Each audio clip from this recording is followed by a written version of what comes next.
이 회칙의 의 다시 한번 이렇게 살펴보시면 특별히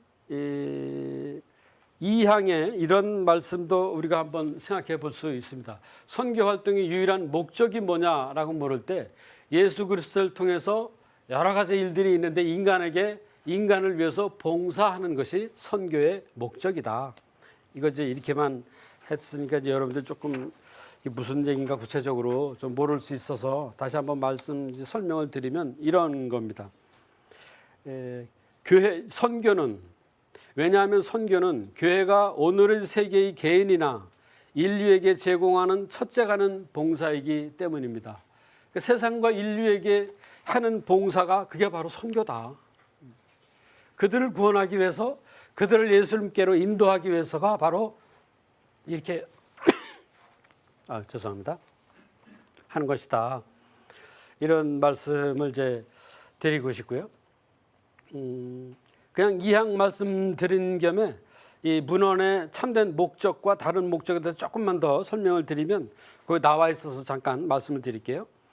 이 항에 보면 그 중간쯤에 이 문헌의 참된 목적이 뭐냐, 이제 다음번에 나오는 것 같아서 제가 이제 정했는데, 이 문헌의 이 교회의 선교 사명이라는 회칙의 참된 목적이요, 그리스도교 신앙 생활의 쇄신이다.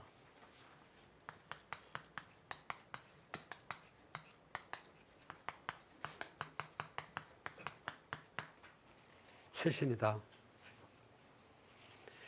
이 교회 선교 활동이라는 회칙의 가장 큰 목적은 여러분들 신앙생활을 쇄신하면 좋겠습니다. 이게 유일한 목적입니다.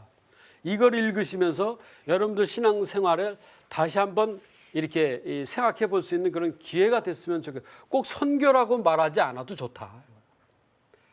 이 선교가 곧 신앙생활이고 선교이긴 하지만 이 회칙의 가장 근본적이고 참된 이 목표가 있다면 여러분들 또는 우리들 신앙생활에 어떻게 하면 좀 이렇게 쇄신할 수, 리뉴얼할 수 있을 거냐를 관심을 두고 이 글을 쓰는 겁니다. 이거를 좀 읽어보시면 좋다, 이런 말씀 이제 저도 드리고 싶죠. 네, 그렇습니다. 그리고요, 이게 이제 이 문헌의 참된 목적이라 그러면 이 항 끄트머리에 보면 또 다른 목적이 있다고 또 이야기를 합니다. 이제 또 다른 목적이 있습니다. 이 문헌에. 그게 목적이 뭐냐?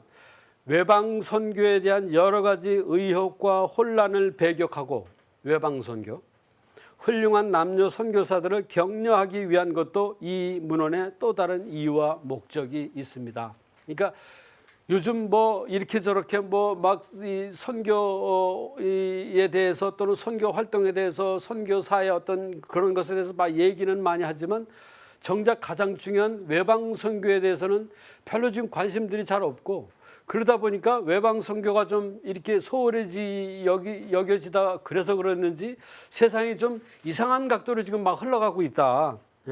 여러 가지 의혹들이 막 생기고 혼란이 막 생기고, 실제로요 2차 바티칸 공회가 막 끝나고요, 이런 말씀 참 방송에서 좀 드리기 좀 민망한 얘기는 하지만 신부님들이 적지 않게 옷을 벗었어요. 특히 선교 활동하던 선교사 신부님들이. 그게 뭐 때문인 줄 아세요? 그 이유가 이거하고도 통합니다.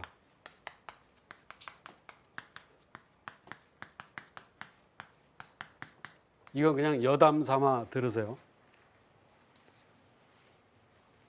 말씀의 씨앗 때문에. 이게 이제 2차 바티칸 공회 문헌에 이 말이 나와요. 선교 교령 2항, 8항, 12항 계속 나와요. 이 말씀의 씨앗에 대한 이 말씀을 하시는데, 물론 하느님 말씀의 씨앗이란 뜻이고요, 구원의 말씀의 씨앗이란 뜻이고 그런 건데, 이게 그러니까 하느님께서는 구원을 하시는데 그리스도교만을 구원하시는 것이 아니라 그리스도교 이외의 다른 모든 종교, 아니 종교가 없는 비종교 또는 무신론자들까지도 하느님은 모두가 다 당신의 하느님의 자녀로 보기 때문에 그들에게도 구원의 가능성은 있다. 이 말을 듣고 열심히 했던 선교사들이 맥이 빠졌다. 이게 선교가, 그러니까 방향을 어떻게 보면 어떤 측면에서 좀 방향을 잘못 잡고 있었다. 뭐 그분들 탓하고 싶은 생각은 없지만 조금 더 선교가 좀 넓은 마음으로 모두에게 해당되는 하느님의 사랑은 나, 너, 우리 모두인 거지 거기서 누가 예외가 되거나 또는 소외 그러면 안 되잖아요. 그건 하느님의 뜻이 아니잖아요. 뭐 우리 종교만 또는 다른 종교만 물론 신천지 같은 경우는 조금 문제가 있겠죠. 통일교 같은 경우는 문제가 있을 겁니다. 그들도 말씀에 그러나 거기에도 말씀의 씨앗이 없다고 우리는 단언해서는 안 돼요. 단언해서는 안 됩니다. 왜냐하면 알게 모르게 그럴 수밖에 없는 피치 못해서 거기에 속해 있는 사람도 있을 수 있거든요. 정말 거기에 미치고 환장해서 정말 신천지가 아니면 그런 사람도 있지만 선의로 거기에 가담자들, 이 가담했던 그런 사람들도 얼마든지 있다. 그러니까 이 신흥종교, 신종교, 신흥종교, 신흥영성운동 보통 여러 가지 이렇게 이야기를 하는데 그냥 이렇게 두루 싸잡아서 이렇게 이야기하면 신흥종교 이렇게 얘기를 하는데요. 문제 많아요. 문제 많습니다. 그 왜 이렇게 신흥종교가 이렇게 문제가 많은데 특히 신흥종교는 우리나라 거의 유일하다고 볼 수 있어요. 다른 나라에서는 잘 안 돼요. 신흥종교가. 근데 우리나라에만 들어오면 다 잘 돼. 신흥종교가. 그러니까 여기를 떠나면 뭐 신천지도 우리나라에서만 되지 이 한국을 땅을 떠나서는 신천지가 아마 신천지 아마 구천지일걸요. 아마 제대로 되지를 못할 겁니다. 한국 사람들 종교 심성 신앙 감각은 대단한데요. 그걸 또 언제 제가 여러분들하고 또 이렇게 만나서 얘기 나눌 그런 시기가 있으면 참 좋기는 하겠지만 차제에 아무튼 그런 요즘 뭐 뉴에이지라든지 뭐 그런 저런 것도 굉장히 많이 있지 않습니까? 거기에 대해서도 저도 선교학 시간에도 이야기도 하고 그러지만 혹시 여러분들 시간이 되시면 그냥 말 나온 김에 요거 하나 그냥 소개 하나 해 드릴게요. 뭐냐 하면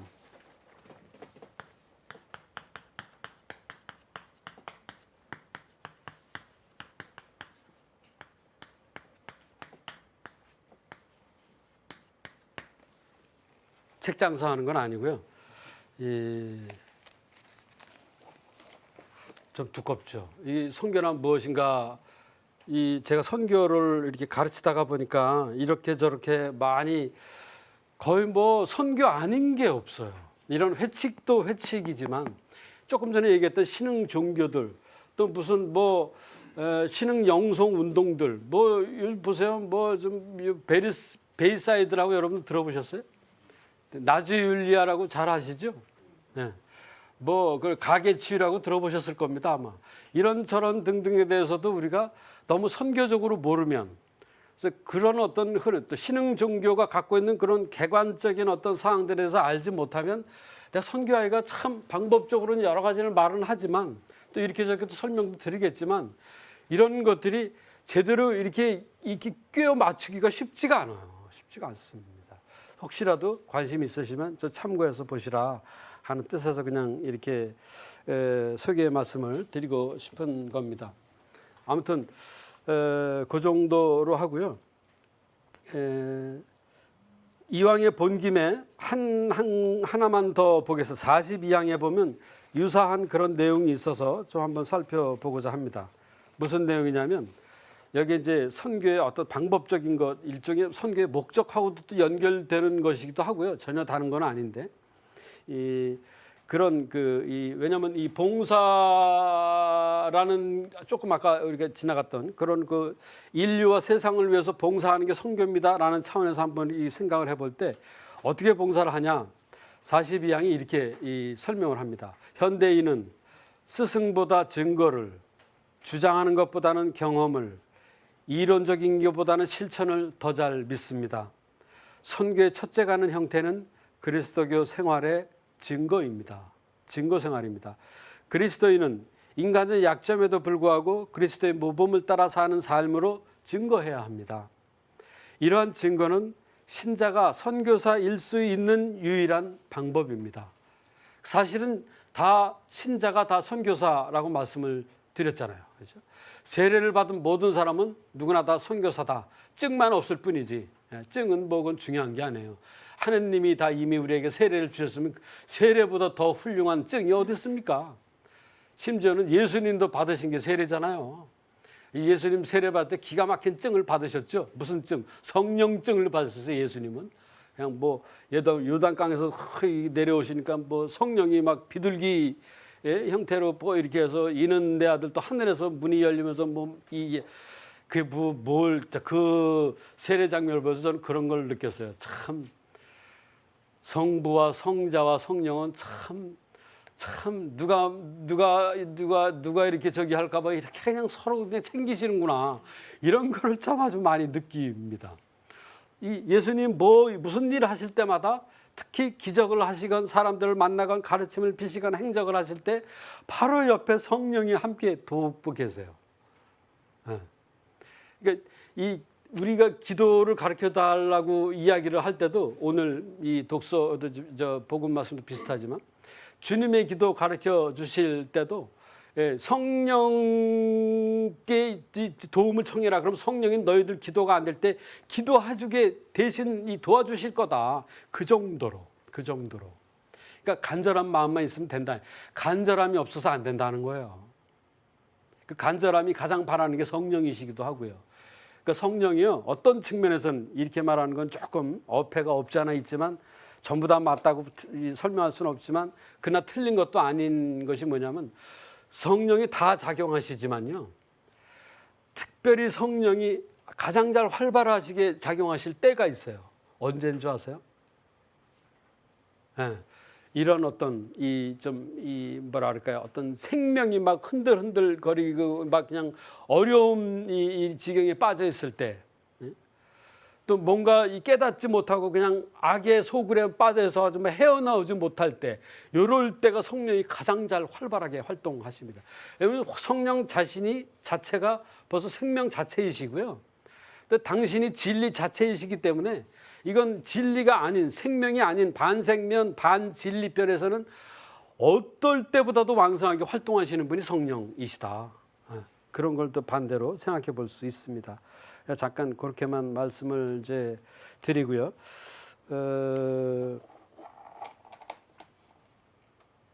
시간이 조금 저기해서 이 말씀 드리면서 한번 해봐.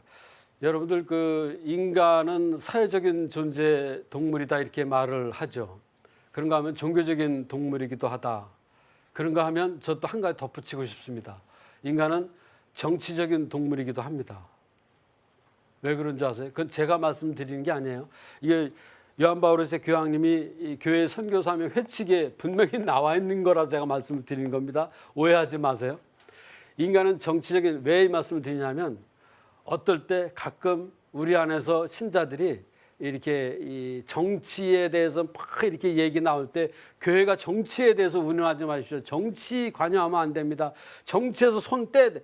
절대로 그럴 수 있지 않습니다. 교회는 인간 자체가 사회적인 존재고 이 종교적인 존재이면서 정치적인 존재. 우리가 하루하루를 살면서 꼭 굳이 우리 24시간 살아도 여러분들 경제 안 하고서 하루 살 수 있습니까? 사회생활 없이 이 하루를 살아갈 수 있어요? 정치 없는 하루를 살아갈 수 있다고 장담할 수 있겠습니까? 없습니다.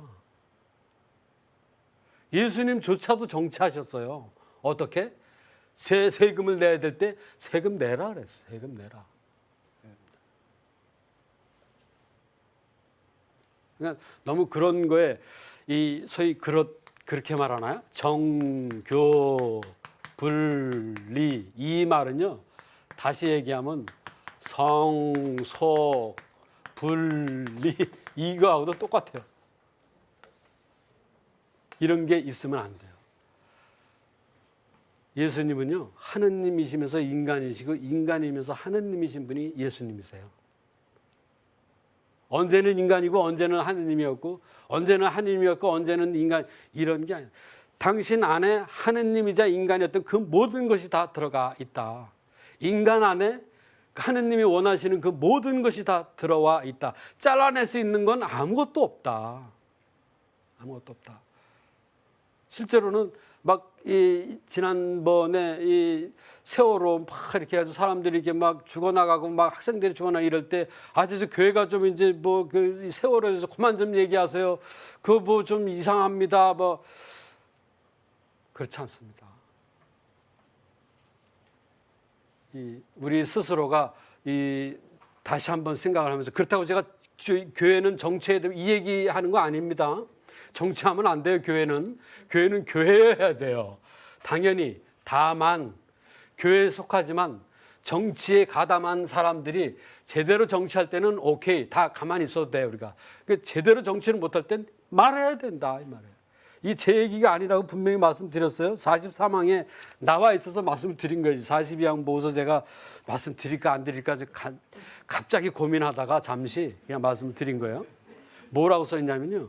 그리스도교 공동체는 자기 조국과 민족과 민족 문화에 충실하면 복음의 표지가 될 수 있습니다. 그리고 교회는 잘 들으세요. 정치적, 경제적 부패에 대해 용감하게 대항하고 가난한 사람들을 위해 재화를 사용하고 그리스도를 따르도록 증거할 수 있도록 소명되었습니다.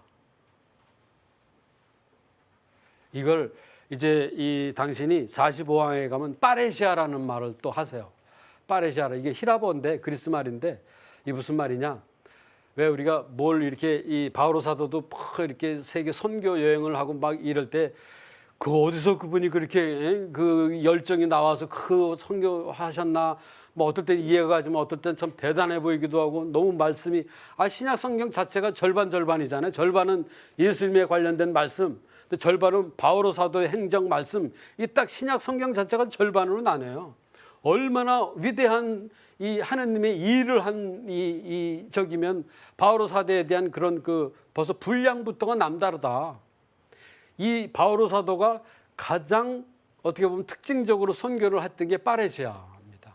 이 파레시아는 뜻이 이 우리말로 표현하면 그런 거예요. 담대함, 뭐 용기, 뭐 용덕. 예. 잘못한다고 그럴 때 그 잘못이라고 지적해 줄 줄 아는. 그냥 넘어갈 일이 아니에요. 자꾸 잘못했는데도 넘어가잖아요. 그럼 이제 악이 거기서 창궐 합니다. 그래서 안 돼요. 거짓을 말하는데도 이 넘어가 버릇하면 그 거짓이 또 다른 거짓을 양산할 수밖에 너무 당연하지 않습니까? 당연하죠. 그런 측면에 뭐 정체라는 얘기가 아니고요. 그래서 좀 뭔가 이웃 사람들 너무 소외되지 않도록 고통받는 사람들 너무 이렇게 이렇게 왕따 당하지 않도록 함께 손잡아주는 그런 거죠. 아까 우리 회장님 말씀하셨지 이렇게 손으로서 이렇게 같이 존경으로 표현할 줄 아는 이게 예수님 아는 사람이고 예수님의 제자라고 말할 수 있고 그분을 믿는 신자들이라고 비로소 말할 수 있겠죠. 그럴 겁니다. 그래서 우리 그런 측면에서는 제가 좀 이렇게 왔다리 갔다리 하면서 말씀을 드렸는데 이제 다음번에는 좀 정리해서 제대로 좀 말씀드리도록 하겠습니다. 수고하셨습니다.